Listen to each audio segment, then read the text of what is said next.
안녕하세요. 말씀의 거리 914번째 시간 기도하심으로 시작하겠습니다. 거룩하신 주님 감사합니다. 주님의 말씀을 묵상합니다. 성령님께서 말씀에 조명이 되어 주시옵소서. 우리 주 예수 그리스도님의 이름으로 기도합니다. 아멘. 네, 오늘 보실 말씀은 마가복음 2장 13절에서 23절까지의 말씀입니다. 예수님께서 다시 바닷가로 나가셨다. 무리가 모두 예수님께로 나오니 주님께서 그들을 가르치셨다. 예수님께서 길을 가시다가 알페오의 아들 레위가 세관에 앉아있는 것을 보시고 말씀하셨다. 나를 따라오너라. 레위는 일어나서 예수님을 따라갔다. 자, 알페오의 아들 레위라는 이름이 등장합니다. 레위 지파가 떠오르죠. 근데 세관이에요. 사실 지금 이 말씀에서 보면 레위 지파는 하나님을 섬기는 사람인데 여기서 보면 지금 로마의 황제를 섬기는 사람으로 나타나고 있단 말이죠. 그러니까 당시에 레위라는 이 인물이 얼마나 동족들에게 무시와 천대를 당했을까가 좀 예측이 되는 그런 상황이죠. 15절을 보면요. 예수님께서 그의 집에서 음식을 잡수시는데 많은 세리와 죄인들도 예수님과 그의 제자들과 한자리에 있었다. 이런 사람들이 많이 있었는데 그들이 예수님을 따라왔던 것이다.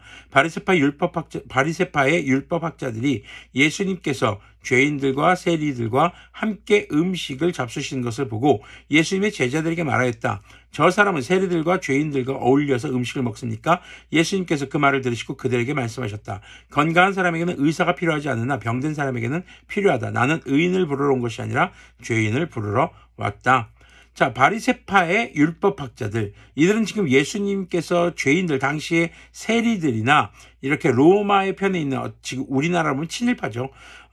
그들과 함께 식사하는 모습을 보고 왜 저렇게 식사하시나요? 궁금해서 물어보는 게 아닙니다. 정죄하기 위해서죠. 저래도 되는 겁니까 지금? 저 잘못된 거 아니에요?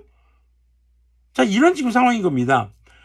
자, 지금 이러한 질문은요, 바리새파의 율법학자들, 이 질문을 던진 사람들 자신이 바로 의인이라는 것을 전제로 하고 있는 것입니다. 우리는 의인이야. 그런데 쟤네는 죄인이야. 어떻게 함께 할 수가 있어? 라는 것이죠. 하지만 예수님의 말씀은요, 의인에게는 메시아가 필요 없다. 의인에게는 그리스도님이 필요 없다. 의인인데 뭐가 구원이 필요하냐 이거죠. 메시아도 그리스도님도 의인이 필요 없다.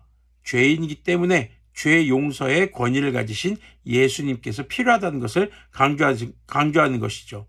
병든 자라야 의사가 필요한 것처럼 죄인인 것을 인정하고 고백하는 자, 하나님 앞에 죄인인 것을 인정하고 겸손한 태도로 있는 자, 그렇게 회개하는 자, 그런 회개가 필요한 자에게 예수님이 필요하신 것을 강조하고 있으신 겁니다.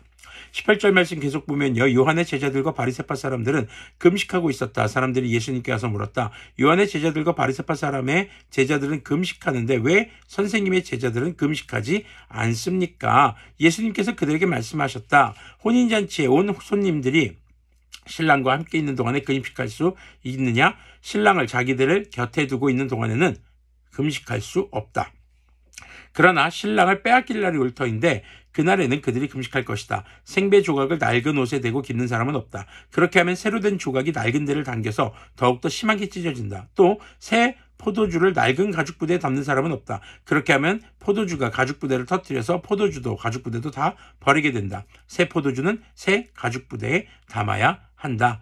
자, 당시 요한의 제자들과 바리새파 사람들은요, 정기적으로 금식을 했던 것으로 보여집니다. 자, 이렇게 유대교 안에서 정기적으로 정해놓고 금식을 하고 있는데 예수님의 제자들은 안 한다는 거예요.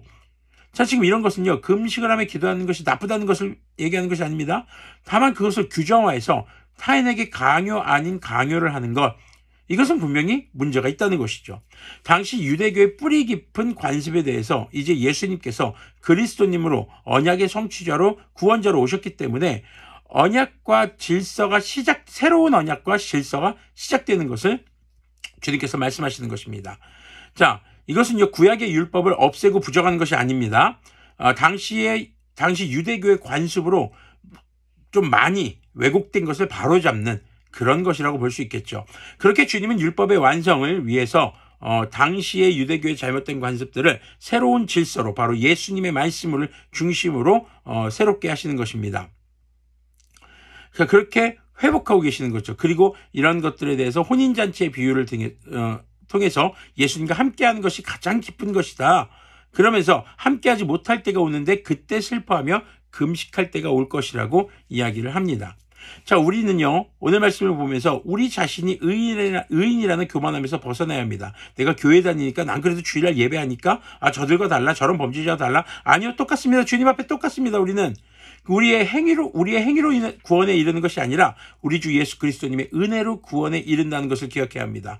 예수님과 함께하지 못하는 삶 가운데 있다면 우리는 그것을 슬퍼해야 합니다. 예수님과 함께하지 못하게 하는 우리의 삶의 요소들이 있을 수 있습니다. 자, 이럴 때에는 바로 그런 요소들을 잠시 중단하는 다양한 형태의 금식이 필요한 때입니다. 의인은 오직 한 분 우리 주 예수님밖에 없습니다. 우리 모두는 죄인입니다. 우리가 죄인인 것을 겸손하게 인정할 때 비로소 예수님과 함께하는 기쁨을 누리게 되고 예수님과 함께하지 못하는 것이 가장 슬픈 일이 될 수 있는 것이겠죠.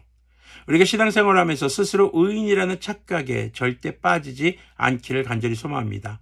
의인이신 예수님과 함께하는 것, 예수님께서 열어주신 구원의 길, 회개하라 천국이 가까이 왔느니라 라는 그 말씀을 되새기며 우리의 삶을 주님의 말씀으로 늘 비추며 회개하는 삶을 살아야 할 것입니다. 기도하겠습니다. 거룩하신 주님 감사합니다. 우리는 의인이 아닌 것을 고백합니다. 오직 의인은 한 분 우리 주 예수님인 것을 기억하며 우리가 주님 앞에 겸손하게 주님의 인도하심을 바라며 함부로 타인을 정죄하지 않고 주님의 뜻을 행하며 살아가는 우리들이 되도록 그렇게 주님 앞에 회개를 통해 주님과의 관계를 회복하며 주님께서 완성하실 구원을 향해 나아가는 우리들이 되도록 긍휼을 베풀어 주시옵소서. 우리 주 예수님의 이름으로 기도합니다. 아멘. 네, 오늘 말씀 보면서 우리는 한 가지 착각하지 말아야 될 것이 있습니다. 새 술은 새 부대. 그러니까 나는 새롭게 뭔가를 창조하겠어. 아닙니다. 우리가 지금 현재 교회에서 하는 예배는 예수님께서 우리에게 지켜 행하라 하신 것들이 기준이 되어야 하는 것을 기억하셨으면 좋겠습니다. 우리는 의인이 아닙니다. 그렇기 때문에 무엇인가를 창조할 수 있는 사람들이 아닙니다. 의인이신 창조주이신 예수님의 말씀을 따라 살아가는 그런 겸손한 태도가 우리에게 항상 있기를 소망합니다.